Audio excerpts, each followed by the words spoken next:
Kita mahasiswa Universitas Cyber Asia, Prodi PJJ Ilmu Komunikasi. Saat ini saya membahas mengenai hal-hal apa saja yang perlu diperhatikan pada saat kita melakukan kegiatan public speaking. Nah, pernah tidak kamu berbicara di depan umum atau lebih sering dikenal dengan istilah public speaking? Tentu saja pada saat kamu melakukan kegiatan tersebut, kamu mungkin merasa excited, merasa tenang, atau bahkan merasa gugup, nervous, hingga keringat dingin, dan tahu tidak bahwa hal itu wajar banget.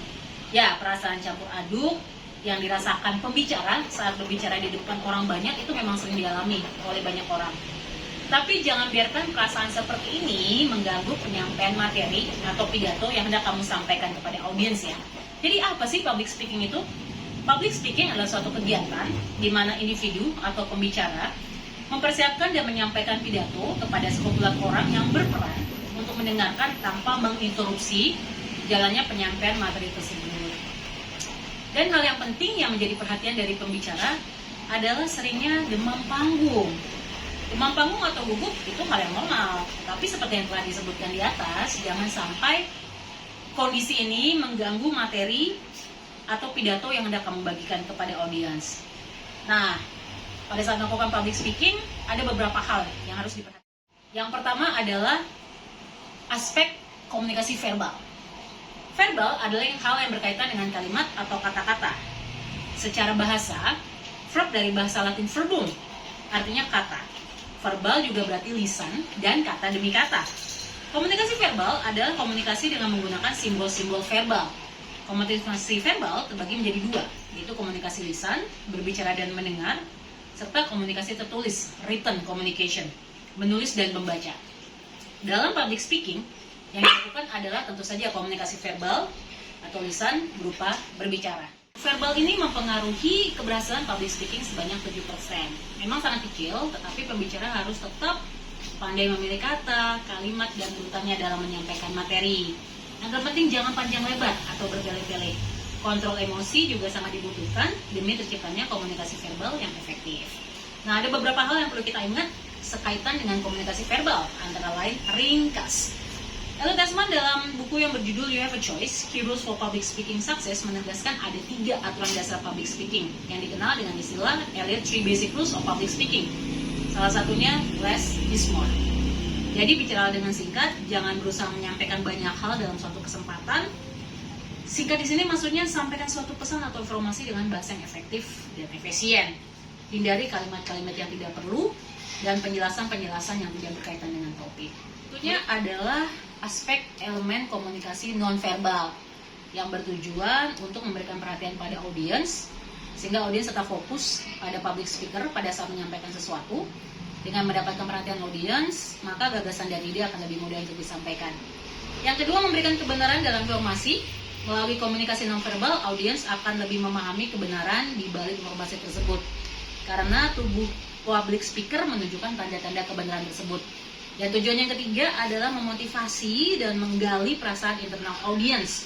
Dengan penggunaan nonverbal yang baik, public speaker dapat memenangkan audiens secara menyeluruh. Untuk itu, audiens akan tergerak untuk melakukan apa yang disampaikan oleh public speaker. Dan adapun fungsi dari komunikasi nonverbal, yaitu perilaku nonverbal dapat mengulangi perilaku verbal. Misalnya menganggukkan kepala pada saat mengatakan ya. Kemudian yang kedua, memperteguh, menekankan atau melengkapi perilaku verbal. Misalnya melambaikan tangan sambil berkata selamat jalan atau sampai jumpa lagi. Kemudian dapat menggantikan perilaku verbal. Misalnya Anda dapat menggoyangkan tangan Anda mengarah ke depan sebagai pengganti kata tidak. Dan juga perilaku nonverbal dapat meregulasi perilaku verbal. Misalnya apabila Anda melihat jam sebelum menutup pidato, ini membuat Anda terburu-buru mengakhiri pidato. Kemudian perilaku verbal dapat membantah atau bertentangan dengan perilaku verbal. Misalnya Anda mengatakan bagus, namun menunjukkan wajah tidak senang. Ini menunjukkan betapa pentingnya public speaker menguasai komunikasi verbal maupun komunikasi nonverbal. Kemudian pada saat melakukan public speaking, perhatikan pula artikulasi dan intonasi suara. Artikulasi itu merupakan kejelasan pengucapan huruf demi huruf, kata demi kata, dan kalimat demi kalimat, serta intonasi. Yaitu tinggi rendahnya suatu nada pada kalimat yang memberikan petekanan atau stressing dalam kata-kata tertentu di suatu kalimat. Dan juga yang terakhir mengenai audiens, jangan lupa untuk mengetahui audiens kamu. Karena kalau kamu tidak mengetahui karakter audiens kamu, ini akan membuat kamu tidak sulit untuk berinteraksi dengan mereka. Nah, dengan mengetahui karakter audiens, selain mudah untuk berinteraksi, kamu juga bisa menangani mereka. Nah, semakin banyak kamu mengetahui tentang audiens, materi yang disampaikan akan lebih menarik dan relevan.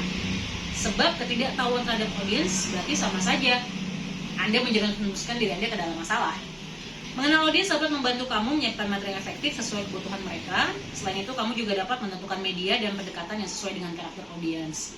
Lalu hal apa saja sih yang harus dianalisa dari audiens? Yang pertama, aspek demografis, yaitu untuk bertujuan mengetahui siapa yang kamu ajak bicara, bagaimana latar belakangnya, asal daerah, pekerjaan, tingkat pendidikan, posisi perusahaan, agama, ras, suku, strata sosial, dan sebagainya.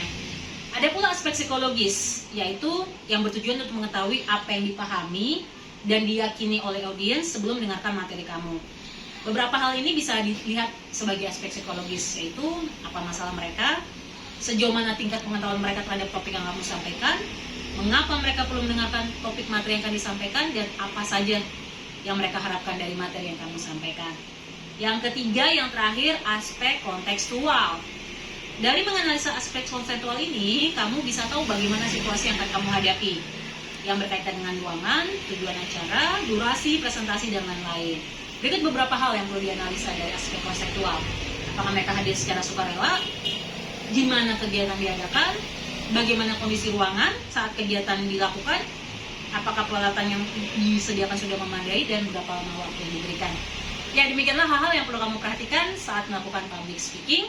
Semoga tips tersebut dapat membantu kamu untuk sukses melakukan aktivitas public speaking.